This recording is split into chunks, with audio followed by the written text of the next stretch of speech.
Pune builder पुत्र Porsche दुहेरी बळी प्रकरणामध्ये ससून रुग्णालयातील डॉक्टर अजय तावरे आणि हाळनूरच्या निलंबनाचा प्रस्ताव दिला गेलाय। एसीबी कडून दोन्ही डॉक्टरांची चौकशी होण्याची शक्यता आहे। अल्पवयीन आरोपीचे ब्लड रिपोर्ट बदलण्याचा कट या दोघांनी रचला होता असा त्यांच्यावर आरोप आहे। ब्लड सॅम्पल घेण्याआधी आरोपी विशाल अग्रवालचे डॉक्टर तावरे याला 14 फोन गेलेत अशी माहिती देखील या सगळ्या तपासादरम्यान उघड झाली आहे।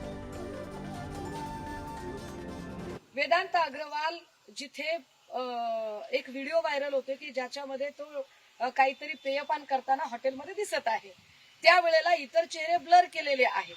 कदाचित ते मायनर चेहरे आहेत म्हणून ते ब्लर केले असतील, ते लोकांना कळू नये म्हणून। पण पोलिसांकडे त्यांची माहिती असेल ना की जे ब्लर केलेले चेहरे आहेत ते कोणाचे चेहरे आहेत, काय ते खूप मोठ्या बड्या हस्तींचे कोणी आहेत का म्हणून ते चेहरे ब्लर केलेत का, की त्यांना वाचवण्यासाठी? मग तो आमदार कोण आणि त्या आमदाराशी आमदार सुनील टिंगरेंचा काय संबंध आलं पाहिजे एकदा पुढे सगळं। गेल्या 10-12 वर्षामध्ये अजय तावरेने काय काय बघितलेलं आहे हे नीट समजून घ्यावं।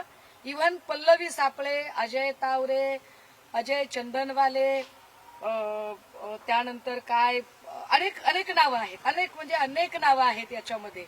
ह्या सगळ्या नावांचा आणि 6व्या मजल्याचा काय संबंध आहे, 2.5 वर्षापूर्वी जे सरकार पाडलं गेलं त्याचा काय संबंध आहे, हे सरकार पाडण्यामध्ये अजून काय काय गोष्टी घडल्या, या अनेक गोष्टी पुढे आल्या पाहिजे। मंत्रालयाचा विचारते का मंत्रालयाचा 6वा मजला? तुम्ही 6वा मजला म्हणाल?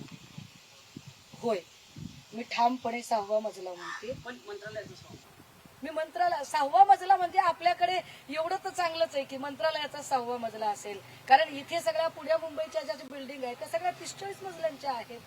मी पर्टिक्युलर 6व्या मजल्याबद्दल बोलतेय। मुख्यमंत्र्यांचं दालन आहे 6व्या मजल्यावरती म्हणून तिथे अजून पण वेगवेगळे मंत्री होते, मागच्या काळामध्ये काही वेगळे मंत्री पण तिथे होते, त्यांची दालनं हलवलेली होती, त्यामुळे असं काही समजायचं कारण नाही।